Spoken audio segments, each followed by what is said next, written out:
the Democracy Fund, JCCF. Good afternoon. I'm Hatim Kheir, Counsel for the Justice Center for Constitutional Freedoms. Good afternoon. In the interest of time, I'm going to focus my questions on you, Ms. Termorshuizen.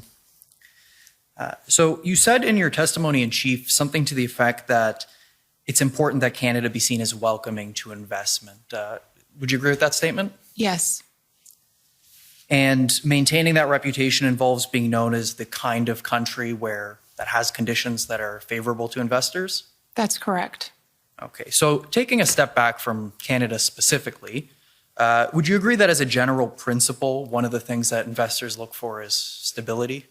Yes. That includes social stability, Yes.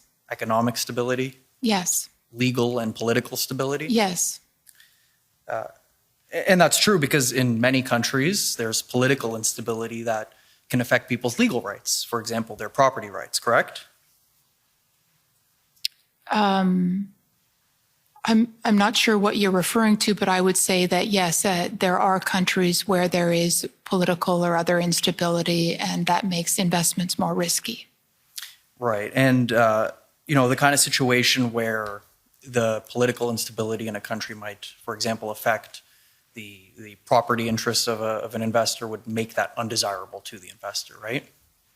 Well, I think, for instance, if you have a country where you're making a major, say, mining investment, and you have significant instability, and you maybe can't access that mine. This happens in some countries. That would be an example of the kind of stability you would be looking for. Right. And would you agree that investors would be hesitant to invest somewhere where their property might be subject to confiscation without judicial authorization, for example? In terms of investors, yes, I would say so. And the same would be true for seizure or freezing without judicial authorization? For investments, yes. Now, under the emergency economic measures, the bank accounts of protesters and donors could be frozen without prior judicial authorization. Don't you think that could affect their confidence in Canada as a place to make their investments?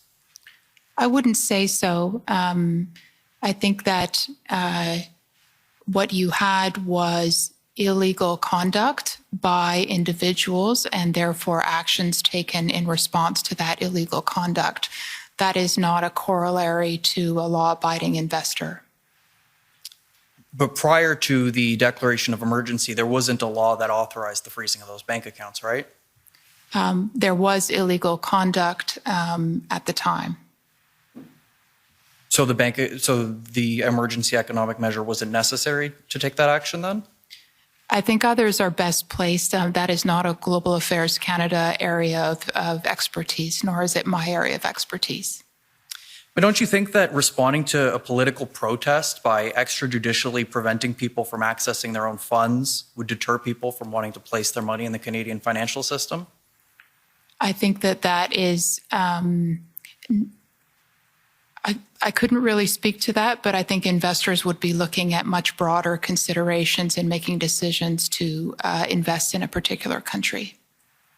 So you don't think that subjecting property rights and the financial system really as a whole to rules made without legislative deliberation or any sort of judicial pre-authorization system would concern a potential investor? Again, I think the Emergencies Act is a very special consideration that, to my knowledge, is not applied to investors.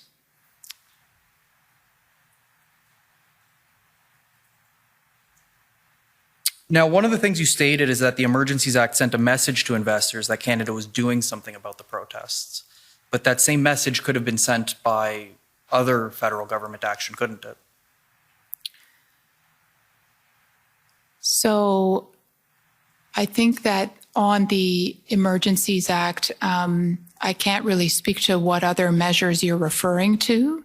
I think the reality is that there were a lot of concerns, particularly on the part of some of the U.S. entities that we spoke to, that in fact the economic blockades at border crossings were continuing, and there was a tremendous amount of concern on the part of U.S. Officials, businesses, unions, that there weren't effective measures being taken to end those blockades. But successful police enforcement would have assuaged those concerns, wouldn't it?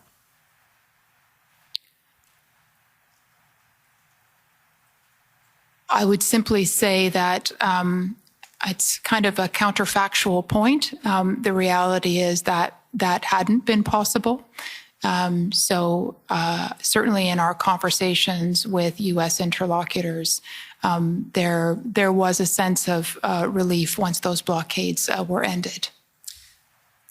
Well, we've heard from police witnesses that the protests would have been cleared even had the Emergencies Act not been invoked. And you have no reason to believe, for the purposes of global affairs responsibilities, that the Emergency Act would have been necessary for other reasons then, do you? I can only say that, not being an expert on the Emergencies Act itself, that the clearance of the blockades was greeted with relief. Right, but what I'm asking is that, given that we've heard from police, who are the experts in policing matters, that they've said that they could respond to the protests without the Emergencies Act, for the purposes of matters directly under the concern of Global Affairs Canada, the Emergency Act wasn't necessary for something outside of policing the protests, correct? I've already answered your question. Okay, no further questions. Thank you. Okay. Thank you. Next is the Ottawa Coalition.